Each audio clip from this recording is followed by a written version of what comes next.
Hey, Fight Right 24/7 again. Augustine Rene Sanchez here with my son, Augustine Mathew Sanchez. So now we're going to talk about some sort of basic scenarios that happen in most street fights. These are very, very common. Again, if you watch YouTube videos of fights, if you watch, what's it called? World Star? Yeah, like World Star, yeah. And World Star. Yeah, you know, just any filming of a real fight, you're going to notice some scenarios popping up over and over again. Now, we're going to get to the sucker puncher, the haymaker, in another video, which is actually the #1 scenario. But we're going to do some common ones, like the front headlock. So again, for whatever reason, the fight's happening, and the aggressor, Mathew, is going to throw that headlock, and he's got me. Now, what ends up happening is that the aggressor begins to punch. They're holding with this arm, they're punching with this arm, and sometimes in the video, you'll see the victim trying to push the hand away. They'll do this. And then the person just comes over the top and keeps hitting them, and they're trying, and they're just taking too much damage. So first things first. And in a separate video, we're going to go over how to avoid the headlock altogether. Even a counter to the headlock in terms of locking up their body and throwing them over the top. We're going to look at it a little bit today, but we're not going to teach it today. And again, that's something we can do in person. Fight Right 24/7 does offer individual sessions where we can go over those little tiny, where it makes all the difference in the world. The surviving a street fight happens in the tiny little movements and reactions, and that's something that can only be taught in person. So whether you take lessons from me, or you take lessons from someone else that is qualified and follows this sort of same philosophy, I recommend it. Okay, so for whatever reason, our fight started, and he throws that headlock. Here it comes over the top, and boom, I'm in the headlock, and it hurts, and it's tight, and there's a little bit of a panic mode, because maybe I took 1 or 2 strikes. Here comes 1, bam, here comes 2, boom. I need to stop. Now, this is a good idea. The problem is it doesn't isolate the arm. He comes over the top, and now I'm being struck again, right? So when that first or second strike happens and that's in there tight, I'm going to reach with my backhand, and I'm trying to catch the elbow inside or outside. I'm trying to pin it to his body right here. And I've actually taken away a little bit of pressure off of my neck by pinning it to his body. Now, again, I could go backwards. I could body lock and lift. There's a whole lot of I could, but the main thing is I got to stop this from hitting me.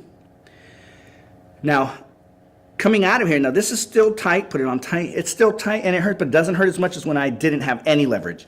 And usually they put their body in front or very close to the front. That gives him the most leverage. When he's punching me, when he's striking me, now I'm taking blunt force trauma, and he's got leverage, so I got to take that away. I'm going to grab it hard, pin it to his body. Now, boom, over the top. Now I can body lock and lift. Or I can strike back. I broke up his rhythm, and now I can strike. Right? I went from being down here in a victim, and he has all the leverage, and taking blunt force trauma. When I pulled it in tight, I bring my hips, I step in, pull him in tight. Now, I've actually got the advantage. His center of gravity is high, mine is low. I've got my feet set in a nice wide stance, and I just have to shift my hips. I just have to pop my hips. Boom, right? So I went from being at a disadvantage to being at an advantage by pinning that arm to his body and using it against him, using the fact that we've shifted center of gravity and balance.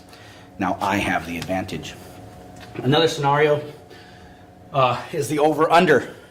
So we got into this sort of scramble. He's the attacker, I'm the victim. I try to hold on, but he has maybe some wrestling training. Or, again, I've seen non-trained fighters. His arm is over the top of my arm, and then his arm is under my arm here. So that's why we call it the over-under, because he has 1 over, 1 under. I also have 1 under and 1 over. But because he's the attacker, there's a little bit of momentum on his side. There's some advantage to being the aggressor. And again, let's imagine you're not trained, so you have to react correctly, or your instinct should be tailored. So the first instinct is to sort of lower your center of gravity, and this hand, I'm going to try to get it down and in between our bodies. And as I do that, I'm actually going to reverse this. I'm going to spin him away from me as I bring this arm down. And I'm right here. So as I spun around, I'm bringing this hand in between us, and I'm right here. Now I can strike for blunt force trauma. I can push and throw away. If he limp arms out, if his arm comes out, I'm still away, right? I've broke contact, and now I can get my hands up and I can start to defend myself, or I can run away, or I can deploy my weapon, or I can do whatever I need to do. But I went from a disadvantage where I was caught by surprise. I was really just trying to keep him away. And he wrapped up my arms. He pins an arm under and pins an arm over. Boom, and he's got me. There's a grip here, right? He's got me over the top here, under, and if I do nothing, he starts to pull, he starts to push, he starts to throw me, move me around, right? He's got the advantage. So to get the advantage back, I need to create a little bit of space. I'm going to bring this hand in between us as I move my hips away from him. And I think of it like wherever my face is, that's where I'm going. I'm going that way, wherever my face is. Now I can strike. And I've got his arm pinned here. Now he could bring it between us and out. He could turn to face me. There's all, and I just shove away. Right? I break contact. So I go from being the one with he has momentum and he's using it against me to I took the momentum back. And there's something powerful about that. The attacker mentally believed they were going to win this fight quickly and easily because they started it. They came mentally, this person came here to harm me, or they decided to harm me, and I was sort of unaware. I was caught unaware, surprised. Boom, my hands came up. He wrapped me up. And maybe he's about to do a move. By the way, that's why these are those nanosecond reactions. And that's where training comes in. And again, personalized training, because it's from doing it. Mathew and I, he's my son. And as funny as it sounds, I attack him all the time. Especially when he was a little kid, I would put him in a move or grab him when he was unaware. And so now he just sort of does it automatically. He'll be doing dishes and I'll put a hold on him and boom, he's out in no time. And we've knocked things down, we've broken things. But that's part of the training. His reaction now is instantaneous when he feels that aggression. Now, again, he doesn't walk around all day long and maybe a little kid grabs his sweater and he's not like punching little kids in the face. But when aggression has been used against him, which it has, not by me, but by a real aggressor, he's been able to defend himself and others. Now, again, we're not advocating fighting in the streets or fighting anywhere. Once you start the fight, you've already lost. Once you're engaged in a fight, you can only survive. You cannot win. So these tools help you to manage that aggression so that you come out of there with the least amount of damage.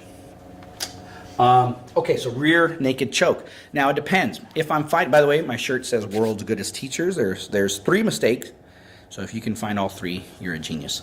All right, so there's the regular choke, just like your buddy. Then there's the UFC choke, which boom, boom, and that's a lot tighter. Now, believe it or not, the choke is not about your oxygen. I mean, that's part of it. That causes panic. But the choke is actually this piece right here, constricting the arteries. Blood to your brain is interrupted, and that's what's causing you to pass out. Your body goes to sleep to try to conserve the oxygen inside the blood. So I need to get this hand on it. Everybody attacks this hand. But if he's good and he knows what he's doing, he's going to tighten up, he's going to push his hips in, he's going to extend my body, and he's going to, because I'm trying to bring it down so I can breathe, he's trying to extend my whole body so he can choke me out. So what I actually have to do is attack the other hand. Now I'm going to reach back blindly. If I accidentally scratch his eyeballs, good. If I reach back blindly and I find that hand that's touching my head, or maybe he has it up high over here like it's on a phone call over here, right? That's fine. I reach back, I find it, and I bring this hand down. And I'm 2 against 1, and I'm trying to break this. I'm going to bring it, because remember, this is not a friendly hello. He was trying to kill me, subdue me, rob me, murder me, whatever. Boom, I'm trying to break this arm. Now, this broken, that doesn't mean he's done. He could still be choking with this, and even broken arms can be used in a fight. So now I can attack this hand. Now I can bring him up for a shoulder throw, right? I can bring his body all the way over. That takes a lot of strength. Or I can just pull on this and come out the back way. Boom, bring my head out, jam him up. I've got his hand. Now I can do my strikes. I can push, break contact, get out of here. So, again, you've got momentary, because usually I was talking or I was not paying attention, maybe I'm on my phone, and this comes on. There's a moment of, and then this tightens, I'm done. I went, and this Titans, I've got nanoseconds. So I've got to reach back as fast as I can, and I'm lowering my center of gravity as I break this over my shoulder, or try to break it. Even if I mess up, even if I miss, again, I've gone from being the victim, unaware, unable to react, to now I'm offensively attacking. I'm trying to break this.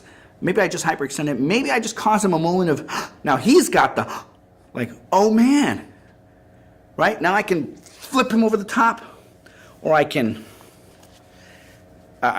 boom, whatever, hyperextended. Maybe I missed and it turned in and I just did this. Doesn't matter. This, I can breathe again. At least, better than before. And now I can attack this. Now I can step, I'm moving my hips from being in line to the side, coming out, jamming them up in that sort of police hold right here. Got the elbow, pinning it between, I'm putting my chest on his elbow. Now he could spin away, he could spin out, but that's okay, that's contact. I mean, breaking away contact, I want that. I want him to go, oh dang, the dude I was attacking is now attacking me. That's a good moment to push away, deploy my weapon, yell for help, run away, whatever. Throw my phone at him, whatever. It's better than being unconscious. You go unconscious, who knows what his intentions were? Murder, rape, theft. I cannot defend myself, right? And I can't defend the others I love.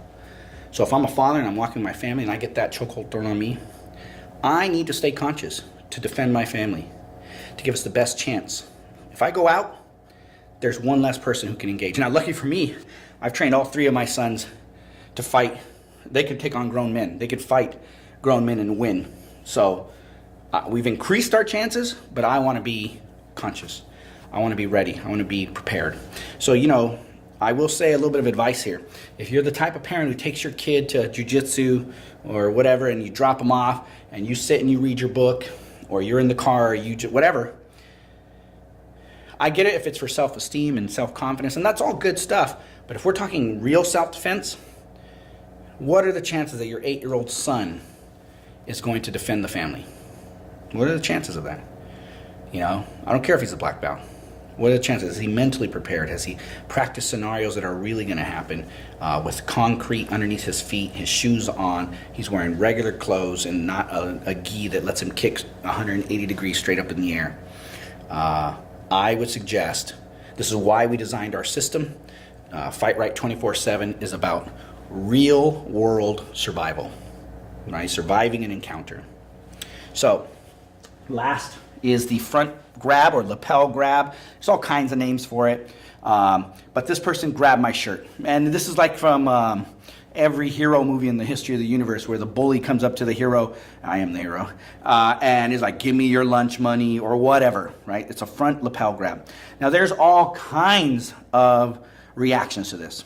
Now I believe in simple movements. Realistically, honestly, this is aggressive maneuver. I'm out in the regular world and somebody does this.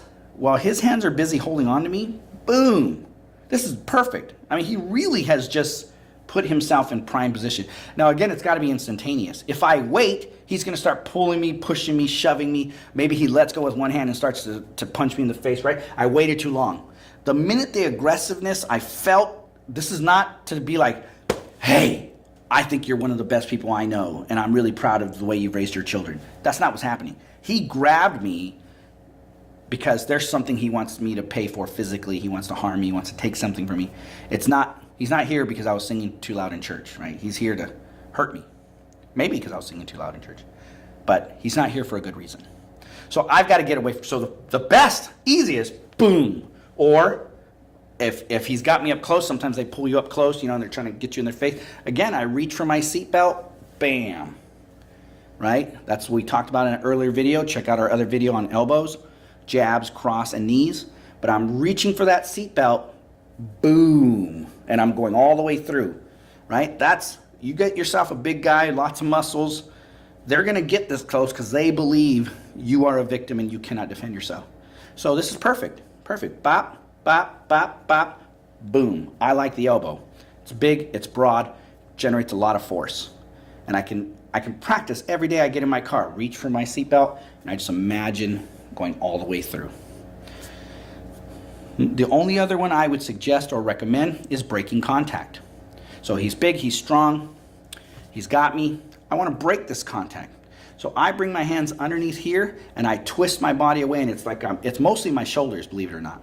Now my hands help clear the hands, because if I just did this, I might get away, but his hands might still be connected. He's going to pull me back and pull me into a punch or a kick or a throw or something. So I got to use my hands with my body, and I'm breaking them away. My hands sort of come up in this prayer-like fashion, come out, and I'm striking the hands as I come up. I come up and out, striking, and I twist my body away. And now I'm in a stance. I can kick, I can knee, I can elbow, I can punch.